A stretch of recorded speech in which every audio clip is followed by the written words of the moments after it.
The real medieval werewolf. Beyond the myth, beneath the horror. Intro. The primal fear. From the darkest corners of human folklore emerges a creature that embodies our deepest fears. The werewolf. You know the image, don't you? A full moon, an agonizing transformation. A ravenous beast driven by an insatiable hunger. But what if I told you that the real story of werewolves in the Middle Ages is far more disturbing, far more tragic, and buried beneath layers of superstition, paranoia, and unspeakable cruelty?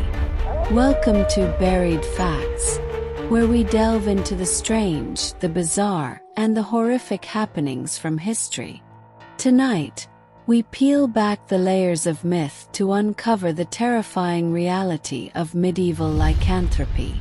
Forget the silver bullets and the Hollywood theatrics. The truth was often flesh and blood, twisted by fear, and ending in unimaginable suffering. This is the real story of the medieval werewolf. Part 1. The Roots of the Beast, Myth and Reality. Before the monstrous trials and the burning stakes, the concept of a human transforming into a wolf had deep roots, stretching back long before the medieval period. This wasn't just a sudden invention. It was a primal fear woven into the fabric of ancient societies. Consider ancient Greece. The myth of King Lycaon, for instance. A king who dared to test Zeus's divinity by serving him human flesh, and was cursed for his hubris, transforming into a ravenous wolf. This established a critical theme: transformation as punishment, a descent into bestiality for unforgivable sins. Fast forward to the Norse and Germanic tribes. Their legendary berserkers were warriors who were said to take on the ferocity of bears or wolves in battle, entering a trance-like fury. While not literal shape-shifting, it blurred the lines between human and beast, associating animalistic rage with powerful, yet unsettling human capabilities. And the term itself, werewolf, comes from Old English wer, meaning man, and wolf meaning wolf. In some early medieval legal codes, werewolf didn't even necessarily mean a shapeshifter. It could refer to an outlaw, someone beyond the bounds of human society. Solitary, dangerous, like the wolf in the wild. This early linguistic connection already painted the wolf as a symbol of the untamed, the dangerous outsider. Because let's be brutally honest, in medieval Europe, wolves were not creatures of fairy tales. They were a very real, very terrifying threat. Dense forests covered much of the continent, providing perfect habitats for large wolf populations. Attacks on livestock were devastatingly common, but more chillingly, attacks on humans, particularly children, the elderly, or those separated from their communities, did happen. A child disappearing in the woods, or a body found savagely mauled, would have been a horrifying, yet sometimes inexplicable occurrence. In a world without modern forensics, without understanding of animal behavior or mental illness, attributing such horrors to a supernatural, human-like beast became a desperate, terrifyingly logical explanation. Early medieval folklore, however, sometimes held a more nuanced view. Tales like Marie de France's Bisclaveret, or accounts from Gerald of Wales presented werewolves not as outright evil, but as cursed individuals. They might be noble knights trapped in a beast's form, retaining their human loyalties or even their reason. The transformation might be temporary, a magical affliction, perhaps involving a cursed belt or a strange salve. This earlier view allowed for sympathy, for the idea of a person suffering an affliction beyond their control. But this understanding would soon be lost, swallowed by a darker, more demonic tide. Part 2. The Demonic Pact. When wolves became tools of Satan. As the Middle Ages bled into the early modern period, particularly from the 15th to the 17th centuries, the perception of the werewolf underwent a terrifying transformation of its own. This shift coincided precisely with the rising tide of the witch hunt hysteria that swept across Europe. The werewolf was no longer merely cursed. It became an agent of the devil himself. The lines blurred. If witches made pacts with Satan for magical powers, why couldn't a person make a pact to transform into a beast of prey? The idea of a demonic pact became central. Transformation was no longer a lamentable curse, but a deliberate, blasphemous act. This made the werewolf not just a monster, but a heretic, a traitor to God and humanity. Folklore concerning methods of transformation evolved to fit this new, diabolical narrative. Instead of just a magical belt, it was now often an ointment given by the devil, a concoction that would allow a person to shed their human form and roam as a wolf. Sometimes, it was believed a person simply donned a wolf's skin, gifted by the infernal powers. But one crucial detail from modern lore was conspicuously absent: the full moon. The idea of a werewolf transforming only under the full moon is largely a later, 19th century romanticized invention. In the medieval mind, transformation could occur at any time, driven by the devil's whim or the werewolf's malevolent intent. And this shift had dire consequences. The werewolf was no longer a tragic figure, but a diabolical murderer, and that meant they had to be caught, tried, and brutally punished. These were not typically matters for the ecclesiastical Inquisition, who handled heresy. Instead, lycanthropy was generally considered a criminal act of murder and mutilation, falling under the jurisdiction of secular courts. And secular justice in the Middle Ages was often anything but merciful. The werewolf trials began. While fewer in number than the vast witch trials, they were often characterized by even greater horror, precisely because of the explicit link to cannibalism, infanticide, and monstrous violence. The stage was set for some of history's most gruesome and unjust persecutions. Part 3. The Horrific Reality. The Trials of the Damned. Let us delve into the grim reality of these trials, for they reveal the darkest corners of human fear and cruelty. The most infamous case, etched into the annals of terror, is that of Peter Stumpp, often called the Werewolf of Bedburg. In 1589, near Bedburg, Germany, a wealthy farmer named Peter Stumpp was accused of being a werewolf responsible for numerous murders, including women and children, and even acts of cannibalism. The local community was gripped by fear, attributing livestock losses and unexplained deaths to a monstrous wolf. When Stumpp, a known recluse, came under suspicion, the accusations escalated.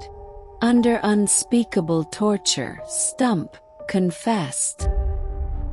He claimed to possess a magical belt, given to him by the devil, which allowed him to transform into a ravenous wolf.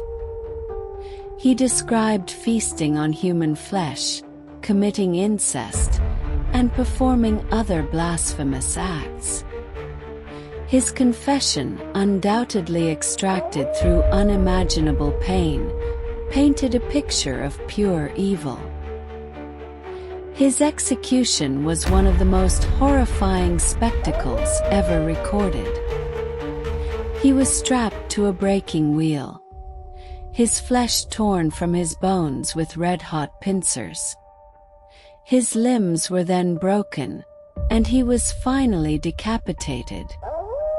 His body was burned, and his head, along with the head of his alleged accomplice, his daughter, also tortured and killed, was displayed on a pole as a gruesome warning. The Werewolf of Bedburg became a chilling legend, a testament to the power of fear and the brutality of justice. Across the border in France, other werewolves met similar fates. Take Pierre Burgot and Michel Verdun in 1521. These two shepherds, arrested near Poligny, confessed under torture to having made a pact with a man in black, the devil himself. They claimed he gave them a magical ointment, allowing them to transform into wolves. Their crimes included hunting and devouring children. Like Stumpp, their confessions were coerced, and they were burned at the stake, cementing the terrifying link between lycanthropy and diabolical worship. And in 1573, there was Gilles Garnier, known as the Werewolf of Dole, a lonely hermit living on the outskirts of the town. Garnier was accused of transforming into a wolf and murdering several children. Witnesses reported seeing a wolf near the scenes of the attacks, and Garnier's solitary lifestyle made him a convenient target. Under torture, he too confessed to being a werewolf, feasting on the flesh of his victims. He was burned at the stake, another victim of societal paranoia. But not all cases fit the demonic mold. Consider Thies of Coltenbrunn, an 80-year-old man from Livonia, accused in 1692. Thies claimed to be a werewolf, but his story was startlingly different. He didn't confess to making a pact with the devil. Instead, he insisted he was a hound of God, transforming into a wolf 3 times a year to descend into hell and battle witches and demons. His goal: to retrieve stolen grain and ensure good harvests for his community. This remarkable case shows how local beliefs could sometimes deviate from the broader witch hunt narrative, viewing the werewolf as a protective, if still terrifying, figure. Despite his heroic claims, Thies was still flogged for engaging in folk magic, illustrating the era's intolerance for any deviation from strict religious doctrine. These cases, and many others like them, paint a horrifying picture. They weren't about supernatural monsters, but about human beings, often marginalized, isolated, or mentally unwell, caught in the grip of mass hysteria and brutal justice systems. Their confessions were screams of pain, their punishments a gruesome spectacle. Part 4. Buried Truths. The explanations beyond the beast. So, what were the buried truths behind these terrifying accounts? What explains the belief, the accusations, and the desperate confessions? Modern understanding offers several compelling explanations for the medieval werewolf phenomenon. 1. Mental illness. Clinical lycanthropy. A rare psychiatric condition where an individual genuinely believes they can or have transformed into an animal, often a wolf. This intense delusion could certainly explain some confessions or reports of individuals exhibiting animalistic behavior. Psychosis. Other forms of severe mental illness could lead to violent outbursts, hallucinations, or a confused state of mind, easily misinterpreted as demonic influence or bestial transformation in a superstitious age. 2. Physical conditions. Rabies.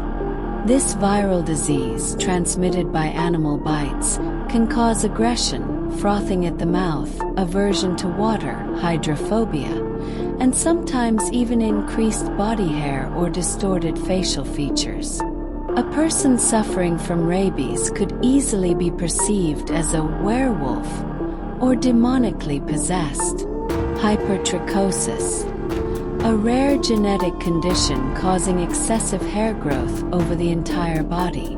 Individuals with this condition might have been viewed as monstrous or animalistic.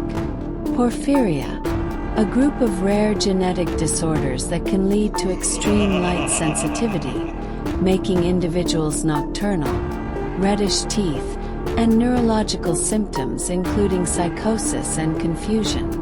3. Serial killers.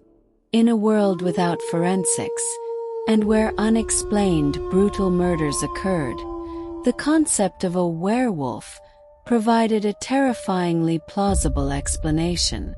A human predator committing horrific acts could easily be attributed to a supernatural beast. 4. Hallucinogenic substances.